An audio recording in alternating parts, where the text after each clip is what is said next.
Okay guys, so today's topic is about training and development. We'll try to understand how training sessions are conducted in an organization, what is the need for training session, for whom the training sessions are conducted. So to understand the basics about training, we'll just see what are the employees or how the employees require training or what is the need for training as such.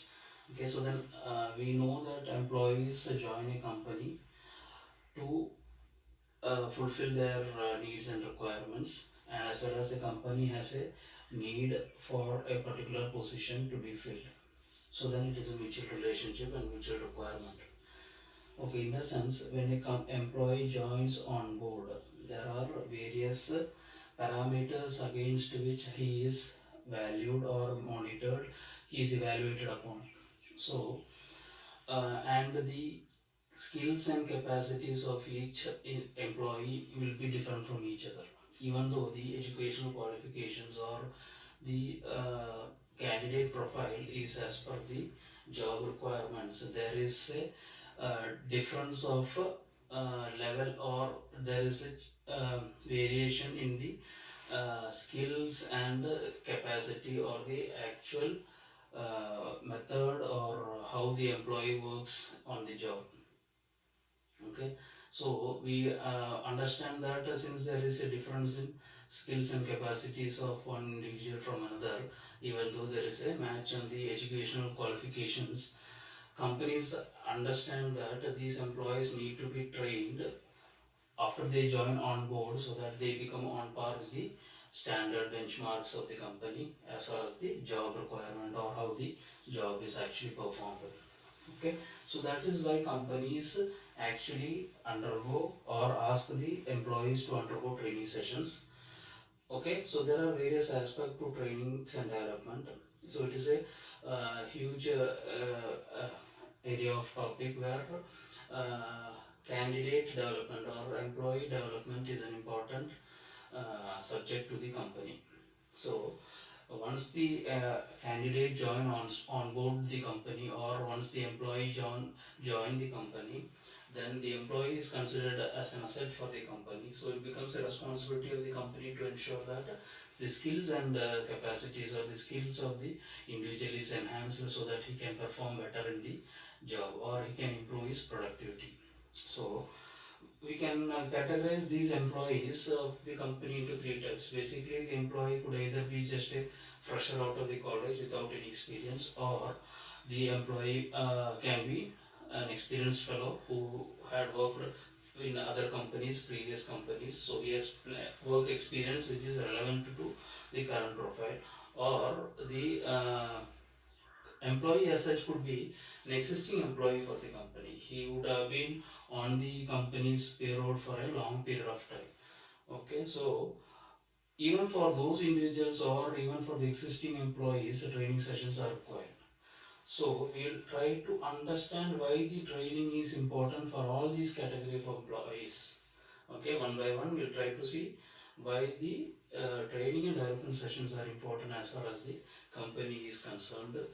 Okay, so we understood the primary aspect is to enhance or upskill the employee, be it an existing employee or an employee who has just joined from outside with experience or without experience.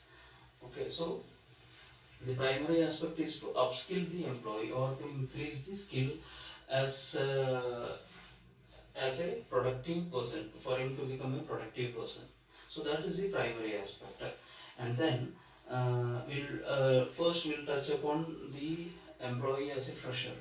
So when we look upon a person or an individual as a fresher, right, just out of the college, we know that he knows the theoretical aspects of the subject, he has learned, he has good grades, but then he has no relevant experience of putting those subject theories into the practicality of the job. Okay, so then practicality is missing, so then the company needs to help the candidate or help the employee to have a hand-on experience on the profile or hand-on working on the job required, so that there is a he can find the match somewhere between the theoretical part of it and the practical part of it. So that is the primary concern as far as the this is concerned. new employees or freshers without any experience is concerned, that is the part which comes into the picture. Okay, so then we'll take the employees who are the existing employees. So as far as existing employees are concerned, they already have the relevant experience, and then they also have the nitty-gritty of how to do the job. But then companies still provide them training sessions because they need to understand or help the uh, employee to be updated or to increase their knowledge about a particular recent technology or a recent development in the industry. So then they need to be trained in that perspective or that aspect of the knowledge sharing or knowledge transfer. And then trainings are conducted also to ensure that there is a focus or a specific nature of a particular job. So then education qualification is there, experience is there, but then if the company wants the employee to focus on a particular aspect of job function, the company ensures that the employee is supported with relevant mechanisms so that he can ensure to perform that specific task as per the requirement. So in that sense, companies provide training to the employees. Okay. One more aspect which comes into the picture is about the alignment of existing knowledge. That is, even though the employee is having a potential knowledge, it has to be realigned or it has to be synchronized with relevance to the company's profile or company's industry, the nature of the work profile. So there is a need for the company to realign the existing knowledge of the candidate into the to fit into the work profile. Okay, so that part comes into the picture, that is realignment of the existing knowledge. Okay, so that is why training sessions are important as far as the candidate or employee is concerned for the company. Another part is about the efficiency or the productivity. So basically that is the primary purpose in order to increase the efficiency. Also, what is efficiency? Efficiency is the aspect of performing a particular task or a duty by utilizing the minimum resources. Use of minimum resources, they try to complete the task within the guidelines, within the regulated framework of guidelines. So they need to complete the task following the procedures and guideline policies, but then at the same time they need to use minimum resources. So these resources can be anything. The resources we talk about could be like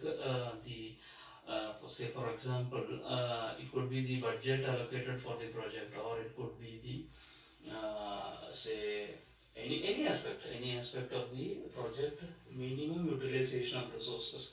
When we say resources, the resource could be time as well. So every project will be having a deadline. So when we say particular task it has been completed efficiently, we can assume that it has been completed by using the minimum resources. Say for example cash or time or any aspect in that sense. Okay, so that is called an efficient function. So these training sessions are conducted for supporting the employees to complete their task in an efficient manner. Okay, so that is the relevance training sessions or training and development has towards a company has towards the employee, so that the employee is able to complete the task efficiently. So then there is a, so these are the in a nutshell, training and development is to upskill the capacities and the knowledge of the employee. It is to realign the existing knowledge. It is to provide an insight of how the actual work environment is. That is, if the employee does not have any relevant experience. It is also to increase the knowledge about the latest development and trends. Okay, in that sense, the training and development sessions are important for the company to ensure that the employee is performing productively or performing in an efficient manner. So that is the importance of training and development sessions as far as the company is concerned. Thank you.